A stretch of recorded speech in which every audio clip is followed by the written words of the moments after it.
parmi tes fidèles, et que ces enfants participent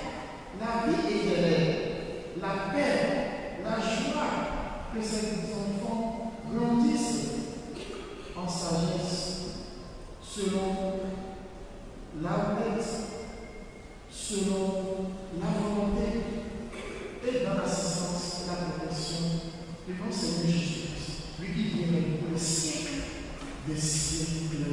Amen. Amen.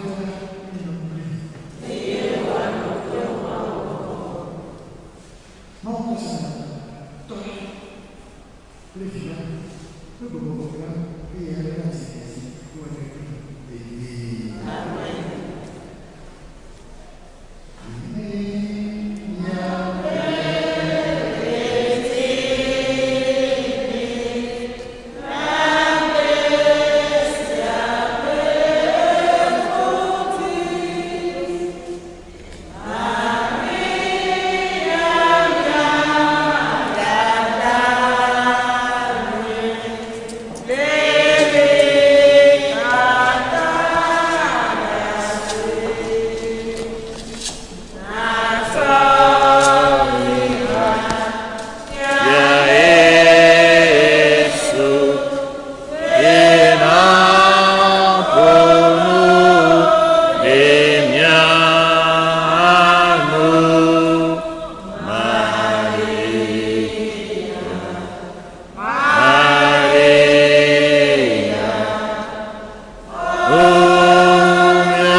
Christ toujours, un bon pour le Seigneur, pour ses actions, pour sa force, sa gloire, sa majesté. Gloire, gloire, gloire à l'agneau. Je dis gloire, gloire, gloire, gloire à l'agneau, car il est glorieux et digne de régner.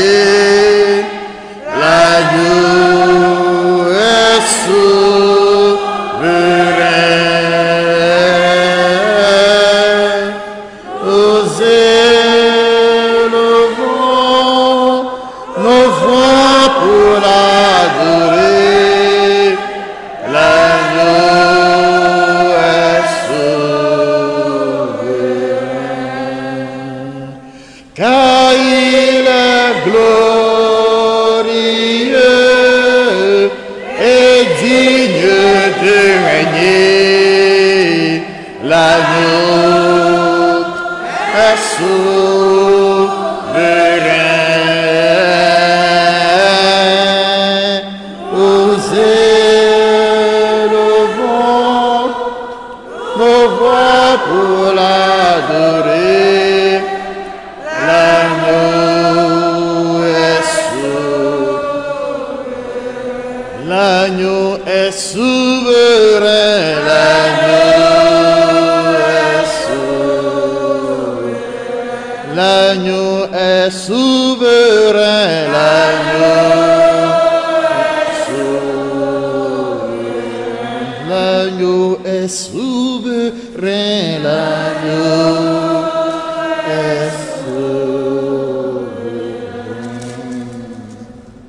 L'agneau restera et demeurera souverain, lui source de toute grâce, lui source de toute bénédiction pour tout un chacun de nous.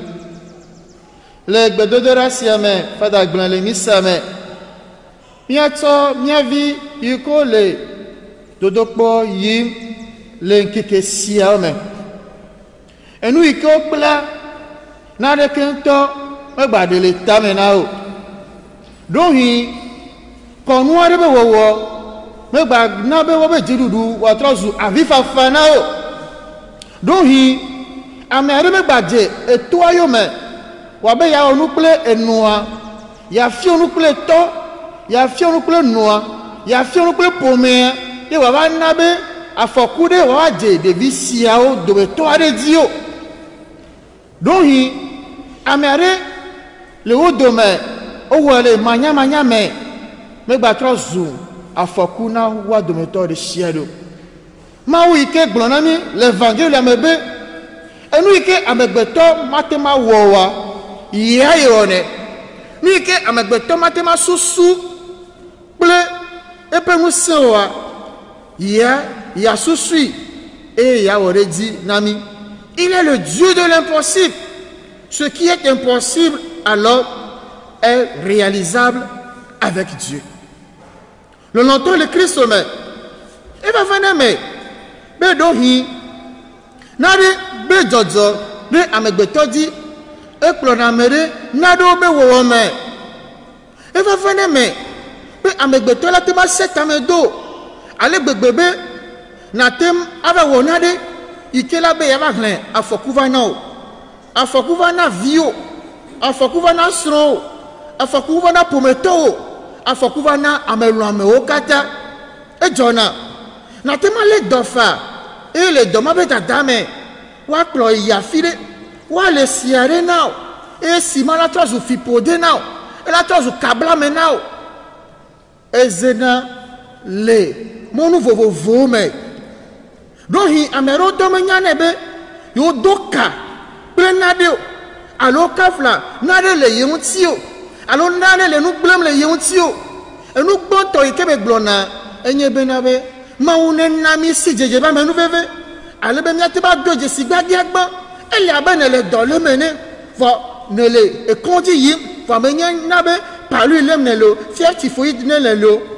alo menya e do ikelem nelo mais demain yo akpono vo hafie wa gbono benabe yo adira odo alo yo ayodo no odo goya me na me doje siore ela gblem le tiro na yinu tu ya gbo na desron e son pe la banao e jona e son pe la banao ne fie adire kola no po me mame ne batro desron afi bubu adire la nani ne le ati la nge ne le ka e kala sofa ne be aduto etime baba la tima miofa na bi odoko sebe na be agbeare gomme seseke egbale esina ima enu sianu ikela no kekem la trozu adukuru dudu avifa fan plenu aha yan tsome vovovo now longtemps le Christ sommet e jona le nyanja kle manya me don hi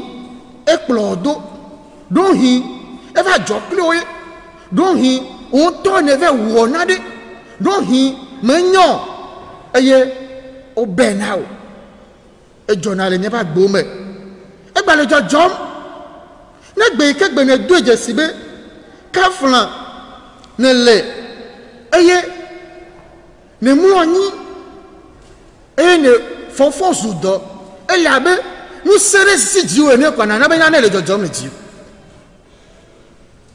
nare le jom les dio amaro to go ha wanu anyi o de kale ahome vo eno na si bebe wa me vele home ne wa me vele home ne ela no abe de vovolide e de me gbe na we ne agbare lo pe me ne do hi garo mo o se na be kafla do hi amere fa yo gbo mi ma gbon ame ko kaflan o chapo me ple gbogbo iko dona ogbo le examen le te ganto go ha do kutu me to go ha e jona la meroji e yokata onye no me vovovo ikele nu blem le amegbe to po me vinti ikene to dina wo na ho ina jira roki odo zirika e na soka ma okata et n'anabe esrorede ezunado et la on m'a dit la tasio atasi rentio et na desron le ti fa famo anodo hi na so yi son de pe eye gbogli ajira ajo le mi apelo sunwa dome o la beye o ton la beye apote agban agboji radio na ba do gwa me bubu nkeke masuton et ça même chose wabi to là-bas méré vont nous que les dodjoma elle est un tontio non mais vous le nous blâme les biens ti il que mi entomi menya non il n'a vite peu kaflan évidemment ba te ba na yo na fo boto elle a blé velia elle a blé non no avala e benare fada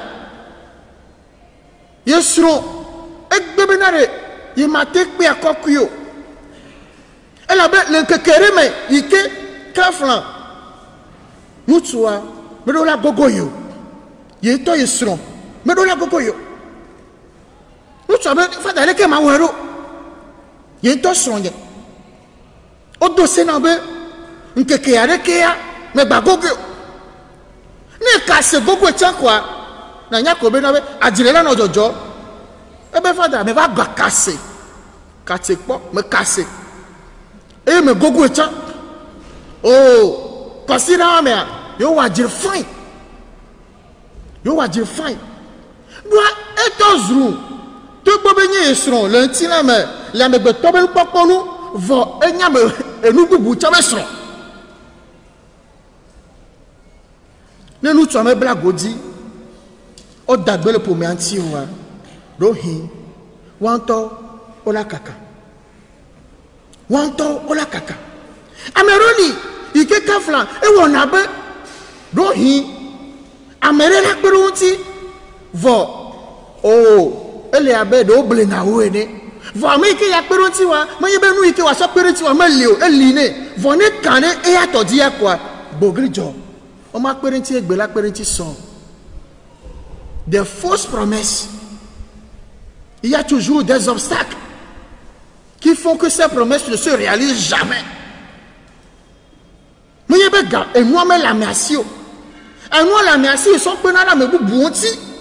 Voir et que job, oh, je signe, oh, Daniel, oh, Loudier, oh, Marie, oh, et bien, oh, il y a peu de choses. Quelqu'un m'a sauté.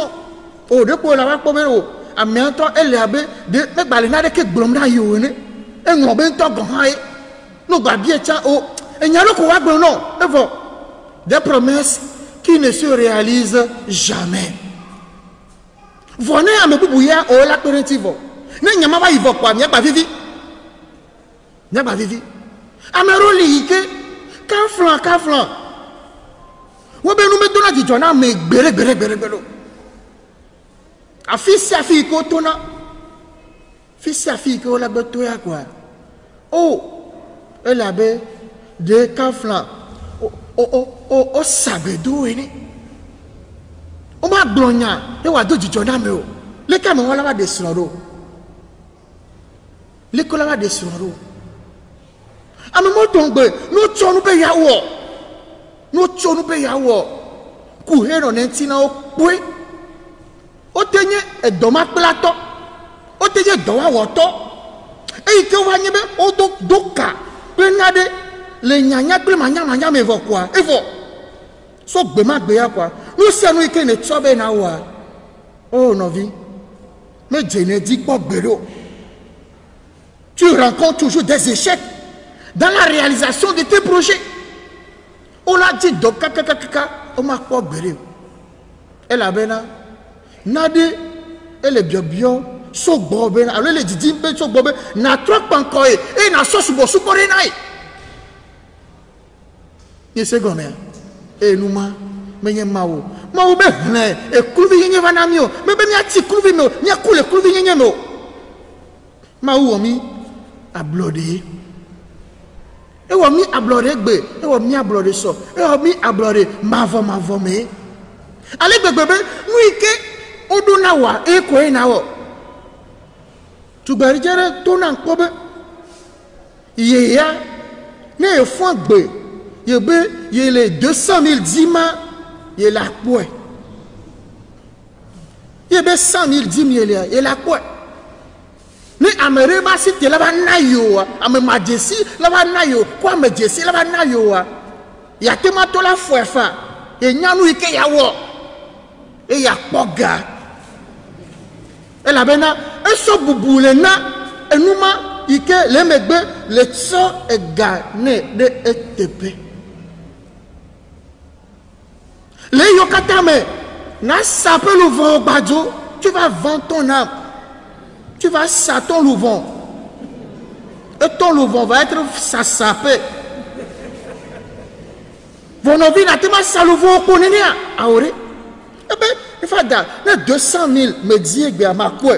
Les 100 000 me disent que ma quoi. Les 400 000 me disent ma quoi. Mais il y a les que ma voix. Mana yipo, kakana, on la va soigner là. Alors il y a tout quoi. Et la foi, la nigba là. Et la foi, la nigba. Et nous la plo. Au bon pour nous. On se rassure bon bon. On damerou mais. Il y a quelqu'un flan. On la bon pour nous non vidien. Mais seront. Mais au moins les seront. Pour les vieux. De deux la bon bon. Et la bena. Et nous il faut nous nous voir. Et ko la wo. Et voilà bano hena gava. Et nana bena au bio bena me. Yo les 200 000 dima. On le popogue. Et que va y avoir des serons. Ou en temps de dépola dit. Nous va dire après nawari. Le que va non naodo. Et nous les jojo. Et nous les jojo. Et me brena fou no me brena fou no benare. Et fou no me na. Adjre. Wopio. Et fou no me pona adjre. Wopena mecho. Et fou no de wa jo honvi. Ka flamedo. Ne pobenabe e soit dira gbona abe agbantene ya va duro comme na ya to apare kane e na dure gbo no divia vo obe ovifia va mia de Jackie Chakou de Bruce le to ene ne va mia de vous allez de vona ni funo ode lo noto ola doton ba efije ola doton ba efije. Il faut qu'on garde. Amela si tu là son portable va na fou non. Et on a nos sacs de dos fou non les gardiens. Le fou non là nos gardiens. On a au passé non. Les ou quoi qu'à faut fou ni nia. On a son portable va na fou non. Et on a nos gardiens. Et on a nos sacs de dos fou non les gardiens. Donc il tient. Ma ourele si kakaka ike na be o fo fuacha ike fawo we tra ma sileke e ye fo ba le du kaka va igadi be adi ma oule si alo ba oule si o ma oule si amele si amele miasi e kwenye Yesu Kristo amele miasi. Amele viasi e kanye Yesu Kristo e honanami e guatone nyambo aga kweseseye monye e na miabe mavo amele miasi me mavo ne va ver te como lentio. On l'a vu à comment les nous sapés ont dit, alors à Jododo ont dit, mais blanc violent. Et nous disons, nous voulons qu'on peut tasser quoi. Oh, on l'a déjà aussi gueulé pour dire dans l'année. Nous n'avons pas le cas dit, nous pouvons tasser quoi. Mais tu as si va. Amaro si à nous. Et moi la bouvim. Et nous, on a beaucoup de bataille va être. Donc, nous, il continue à savoir où est va. Donc, on va s'y enfiler. Nous, tous, on sont à Dalé. Et nous, on a bassé la badoa. A bassé la badoa. Nous, lesquels, là, si, 20 nuere. Il y a deux berareti. Il y a deux lots qui sont matés à Mayagero. Et donc, et comment les motifs? On va pas vieux, puis maman yo vieux, puis a jo lewaya,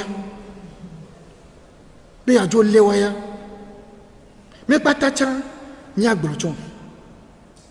Et d'où la note dit on les bien comme on les tuta, Et puis, on kata don grand.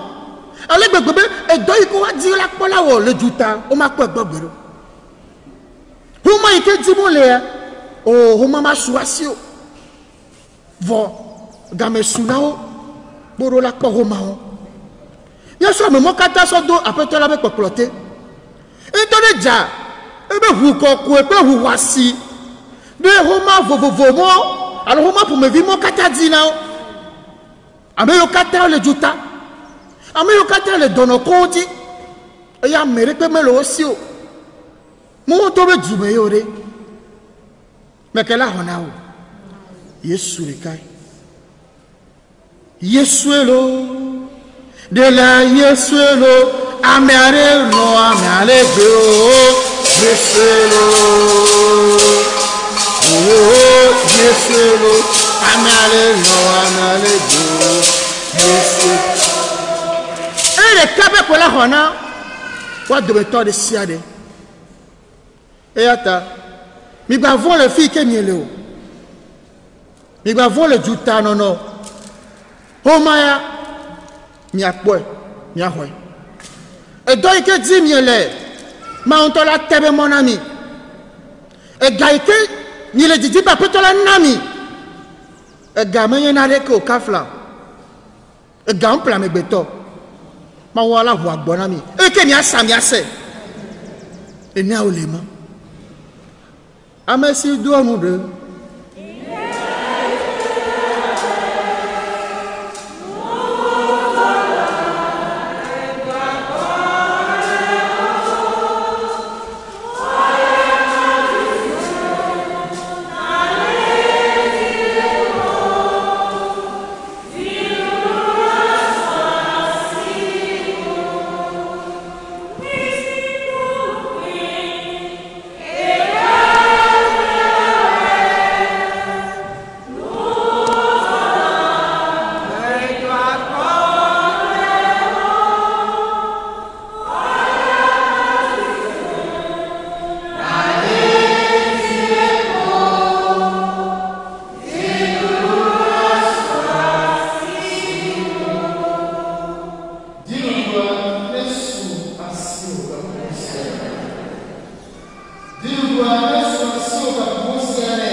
Tiens,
Le Seigneur est la rencontre pour les élevés. Excellent. Les gens maintenant. Les gens maintenant. Les gens maintenant. On va vous dire à vous dire. Rio la casa para la cura de la chica. Rosa para la cura de la casa para la cura de la casa para la chica. Rosa para la chica también para la casa para la. Algo para la casa para la chica nunca. Rosa para la Rosa para la chica. Eco para la chica para la. Nori para la para la casa. Nora para la para la casa. La para la para la rua. Rosa para la chica.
devant. Mais de le vaudou, c'est même.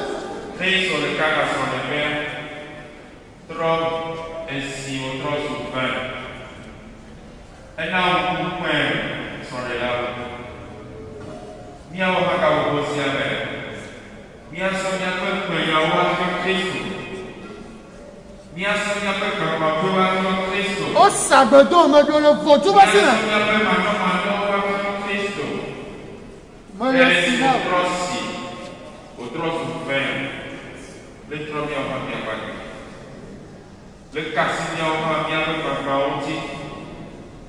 Le kasi mia wa mia pe ya oti. Penhol minha petio messi, me fele que me dio. Microbu, me minha messinha com o nome. Cristo já sofreu. E aí o homem. Minha petio penha nome. Se minha filha com o nome. O dia penha nome. Minha sogra penha nome. Se ele minha messinha cobrina vele com o nome. O dia penha o nome. Mais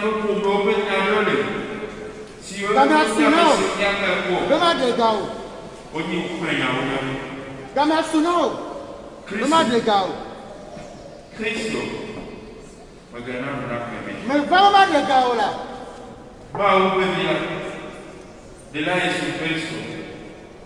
Rodani, não me diga de boa, minha tia.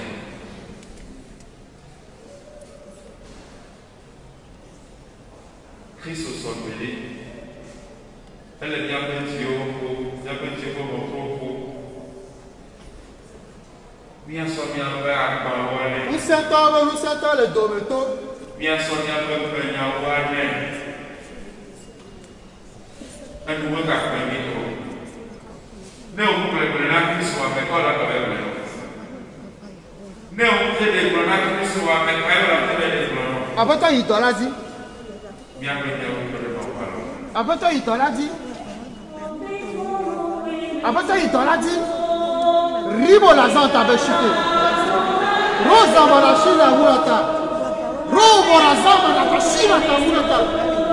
Rosa tabara kamurata shite. Mais va devant. Mais va d'oiseau. Mais va d'oiseau là.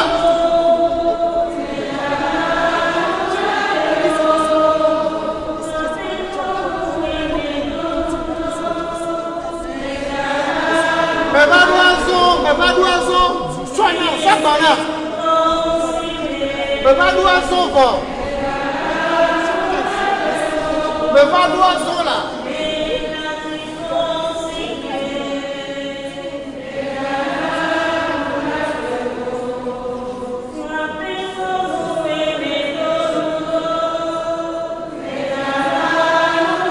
Mais va gagner, papa.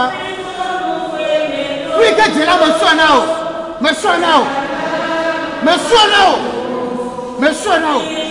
Reza batashite. Rosa balatashira tamurata. Robo la tashita murata zaba. Rosa tamurata shire mura. Rosa batashite. Nalbaka balashite murata. Rola batashira dam. Rola kata. Mais de piazo, mais de piazo, et peu m'a demandé à me jozo. Mais de peu m'a demandé à jozo là. Et peu qu'il y a pas, mais de jo. Nous allons confier. Mais de jo. Rap. Rezambache. Nous allons remettre au Seigneur nos bassesses. Rosa balashide. Rosa tashira. Nous sommes tous pécheurs devant le Seigneur. Lori bola takabora. Nous allons remettre au Seigneur nos iniquités. Tu vois, Bejopo, Gata Santa Simena, avec toi là. Les bleus, ma mère. Avec toi là, de Cassio. Le Seigneur est le médecin des âmes et des corps. Les sons les bleus, ma mère. Il n'y a pas de quoi pour le maintenant. Mais tu as raison, ma boya, mais tu as raison.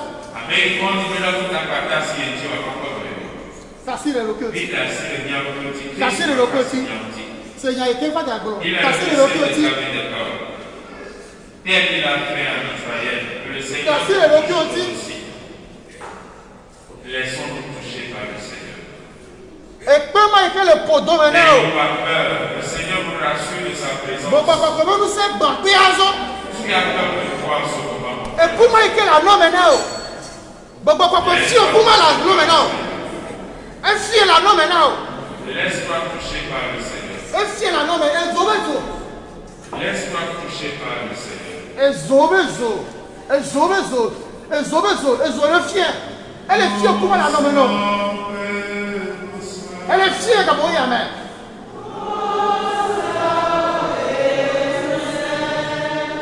Zamba chite.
Avec ma famille là.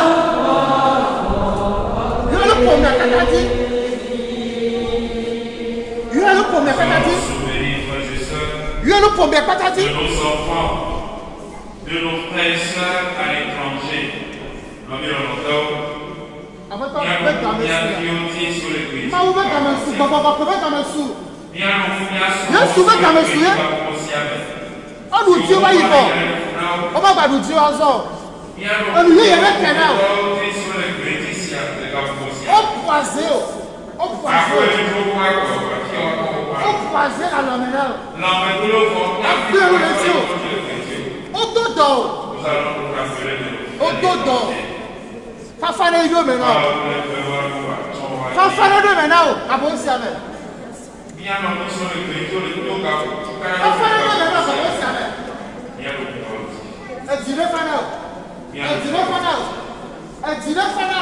Nous allons prier pour nos frères et sœurs souffrants.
Appelez-on ça, mais.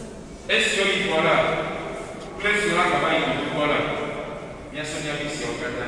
nous contactons blé, battu.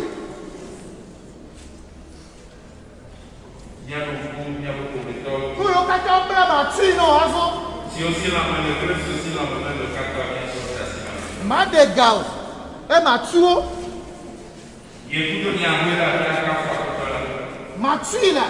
Il y a des choses qui ont les gens qui ont aussi à moi. Matui. On t'a appelé à l'école. Matui non. Matui non. Matui non là. Matui. Matui non. Matui non.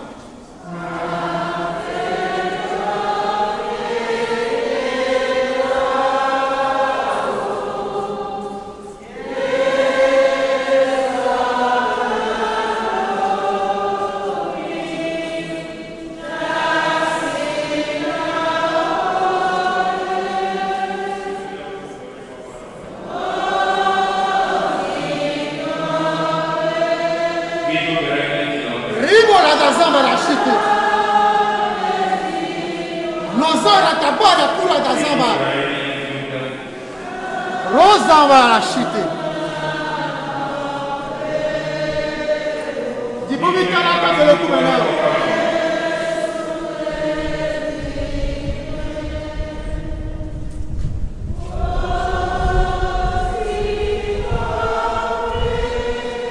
Dis pour vite la table de le coup maintenant.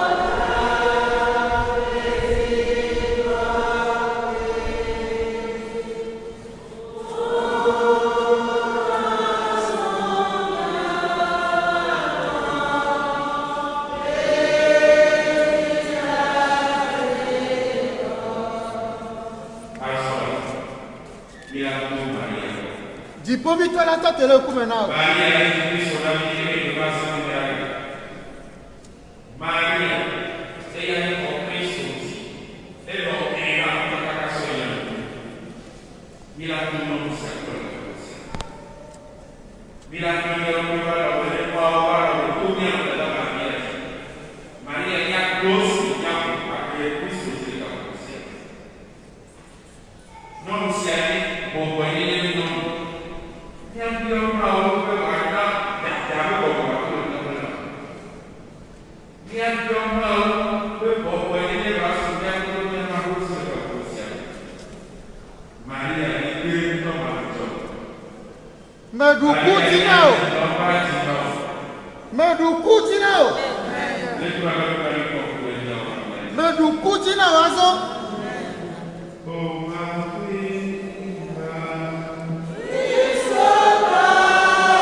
Dia yang kira itu semua Mais devant la demenao. Mais devant la demenao.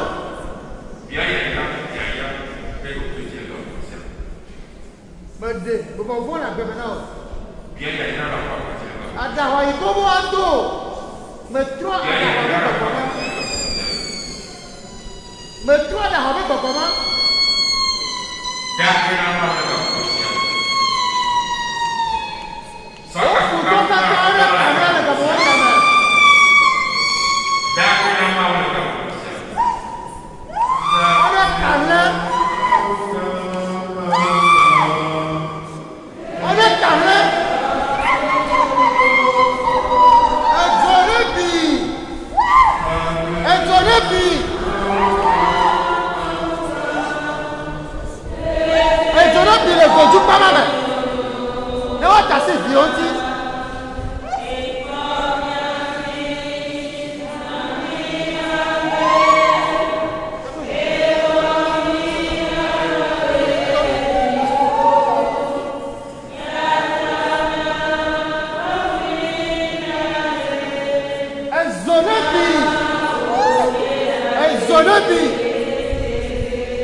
Mais cacao photo caca de me bon.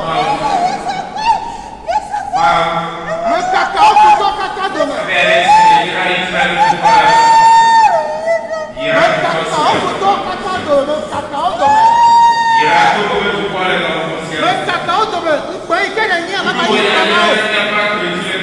O mama y panao.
Agbani risquer de jouer le bon tombeau. Soit dans notre bateau. Soit dans notre bateau. Matema jouer Matema jouer soit dans notre bateau. Hello, vous pouvez vous servir. Au moment où le cours est à vous servir. Mais il y a voilà. Mais il y a pas voilà.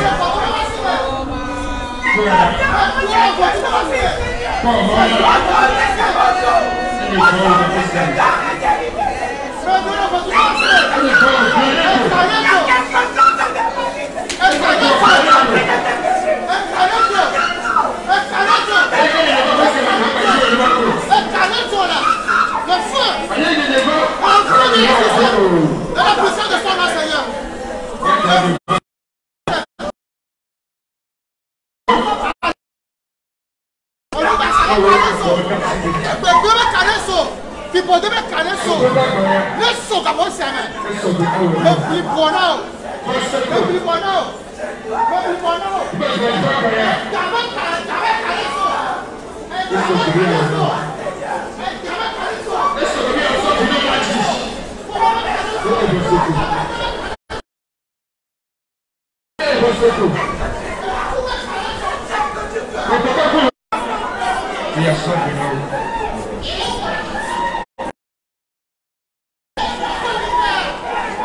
Comment les banques à vos services? Nous sommes capables de faire les banques à vos services. Nous sommes capables de faire les banques à vos services. Bien voilà. Voilà. Voilà. Et il est bon. Ciao, encore Gassine. Ciao, encore Gassine. Et il est bon dans vos services. Et il est bon dans 10. Et il est bon dans 10 la salle dans vos services. Il est bon dans 10.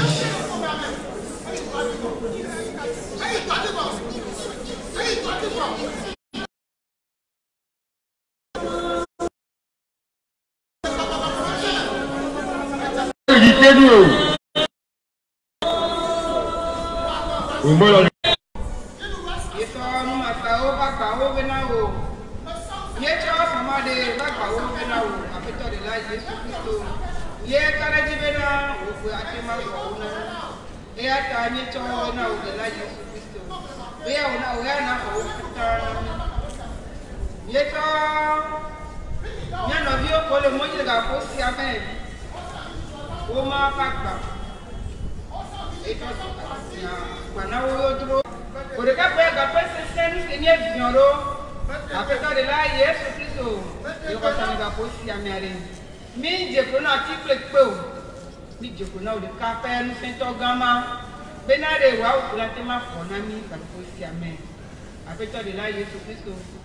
et dans les lèvres le pauvre gaposi amen.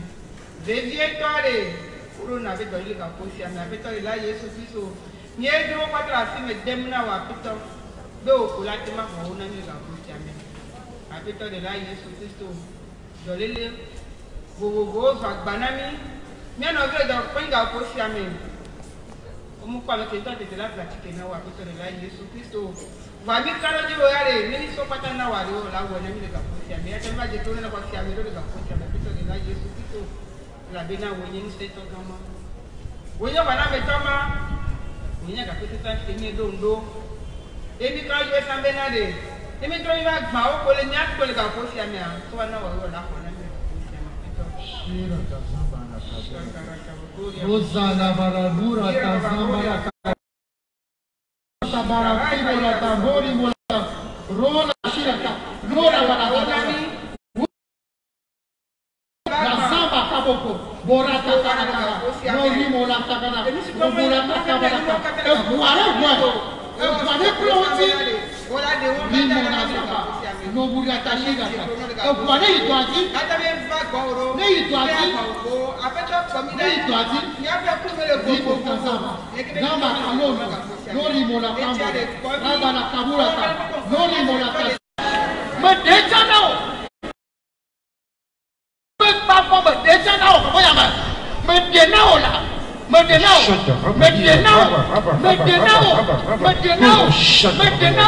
le Jésus-Christ veut comme Nazareth veut comme et dans ma power, mais je vais voir now, mais je vais voir now, le Jésus veut comme reste dans ma tâche. Maintenant, pourtant au Qatar il faut sortir now, et ne trouve à porter, à faire wabi, pour tout le monde.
Après tout longtemps, ne cassons-ils le dodo qui t'a mon.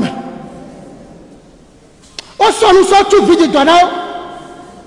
Mais on m'a dit à faire faire. Après tout la bonne a dit faire faire raison.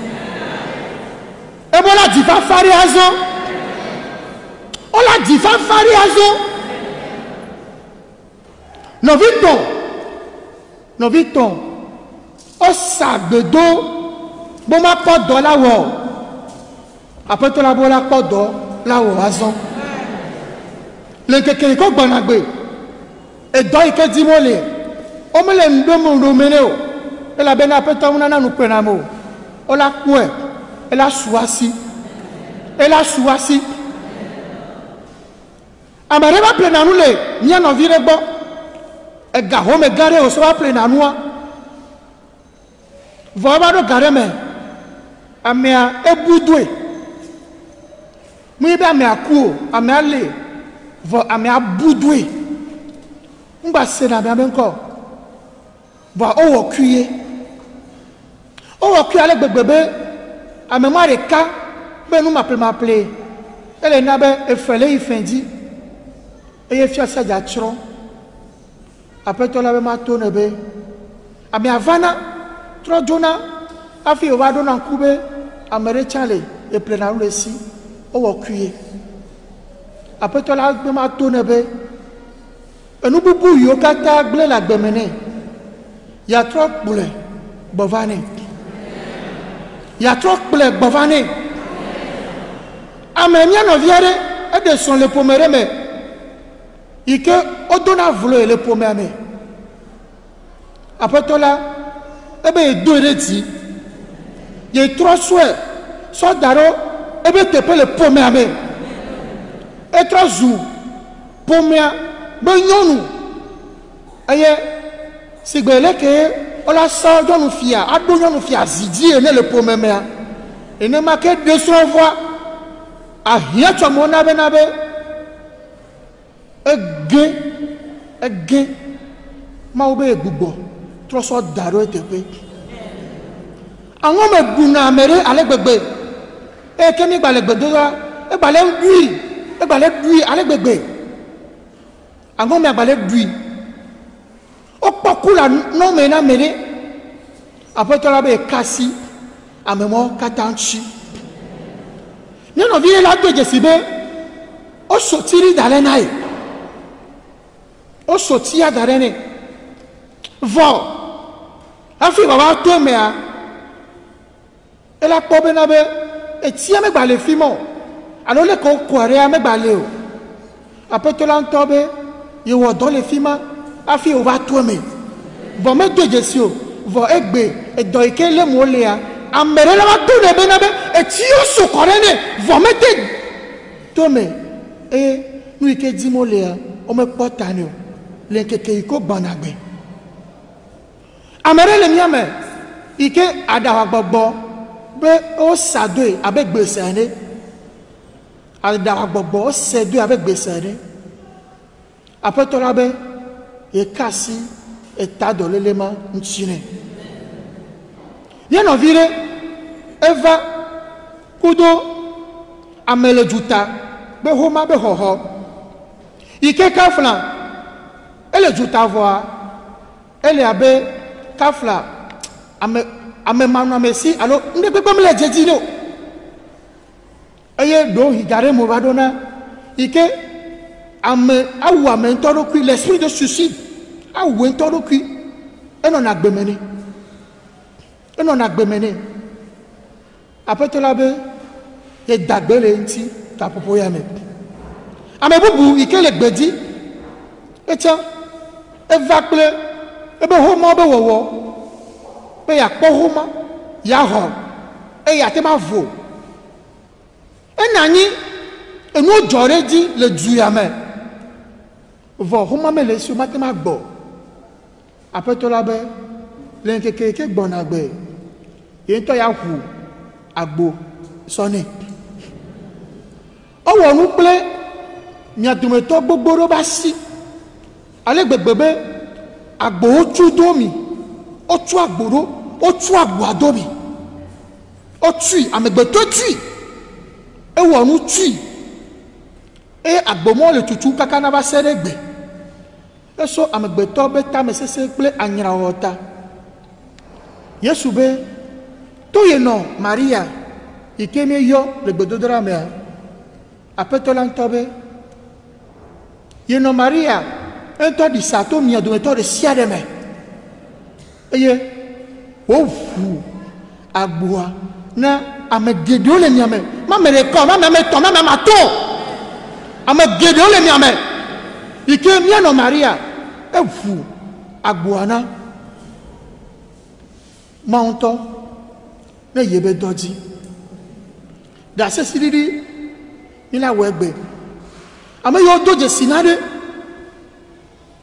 le o ba gbome e ma wo nare na npe ma no me wa va sacrifice alors wa te gomia no vio le nko le fi wa va di dase le wike ma wo je gome le o ba gbeme wa ye di eye wa wunu pleo asisa pe o gbogbore après ton la trop fond et trop fond quoi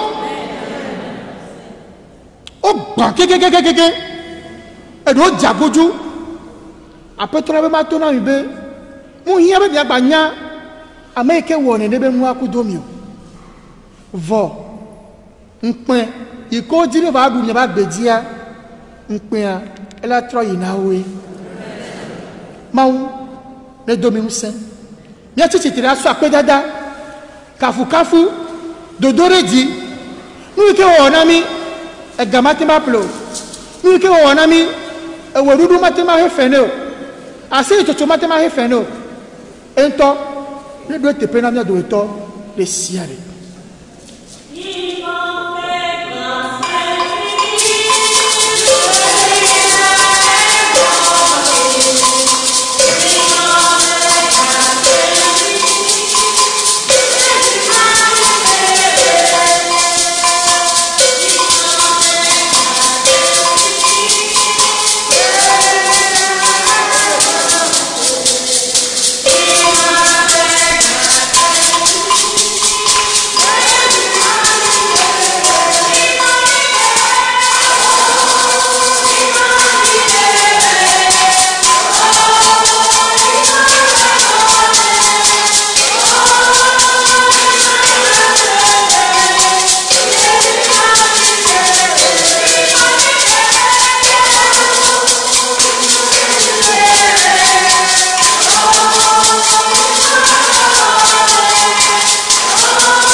Plus fort.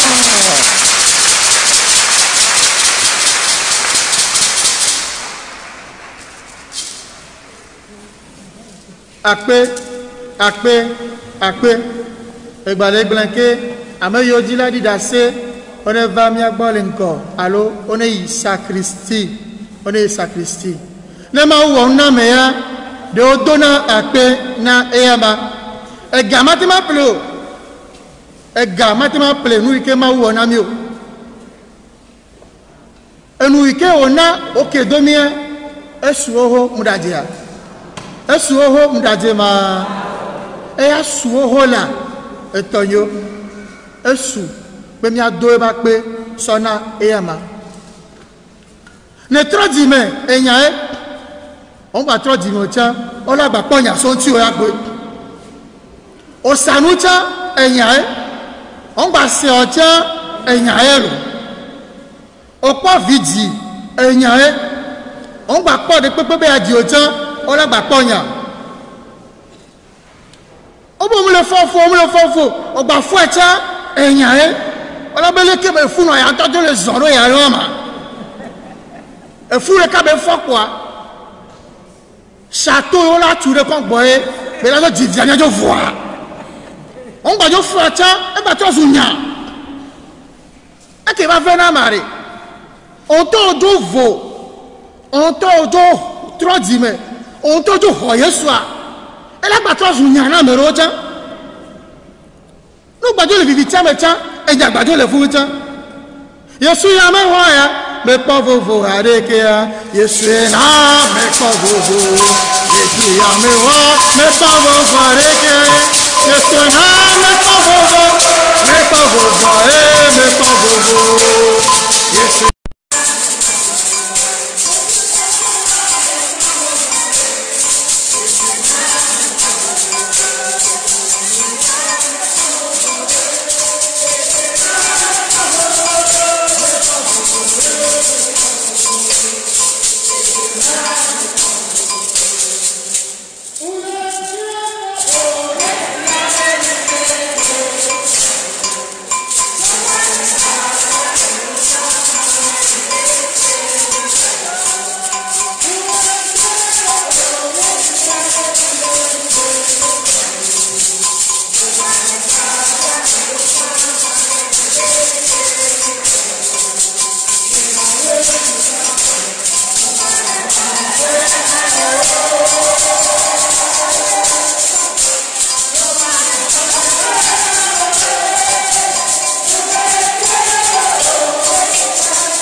de siare ne amerere na témoignage ne va venir quoi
Azon mia titete, mia ira eti, preno yeo.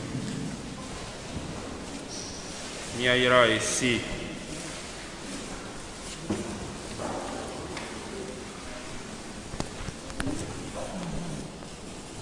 Comme avant, c'est Katata, le haut de Menya Gamera, Didi Oyayira de Tissiadi, Alebo Adonku Miapa Mauti le dynamique, Miawantida, Namiape de Pleu encore peu coco. Mi bien si Aokata to Christo, Miape Tolambe. Amen. Miaira et Dieu. Daigne béni Seigneur ce sel. Jadis, tu as ordonné au prophète Élisée d'en jeter dans les eaux pour qu'elle n'engendre plus la mort. Permets, Seigneur, qu'en tout lieu l'on fera usage de ce sel, que ta grâce nous dévance et nous assure. Nous te le demandons par Jésus, le Christ, notre Seigneur. Amen. Yaira Tisoga, Rosario, Pichovi, plein de metata au Qatar. Seigneur, 3 fois saint, le vendredi saint, tu es monté sur la croix pour nous sauver.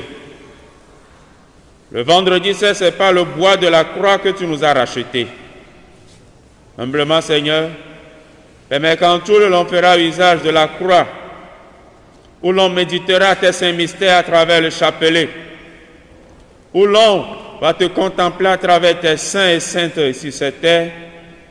Daigne nous protéger, nous garder, nous fortifier et nous accorder les grâces nécessaires. Nous te le demandons par Jésus, le Christ, notre Seigneur. Yaira Tike, Egbe, plein Mamlokata.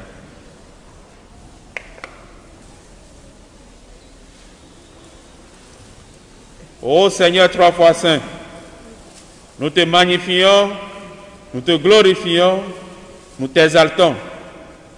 À présent, dans ta bonté, tu es le médecin des âmes et des cœurs. Daigne bénir tous ces produits pharmaceutiques, herbes et tous les objets de piété, afin qu'en s'en servant, Seigneur, nous puissions te louer. Éloigne de nous tout danger de l'âme et du corps. Accorde-nous la santé de l'âme et du corps pour te louer et te servir. Sois notre gardien, notre protecteur, notre défenseur. Nous te le demandons par Jésus, le Christ notre Seigneur. Amen.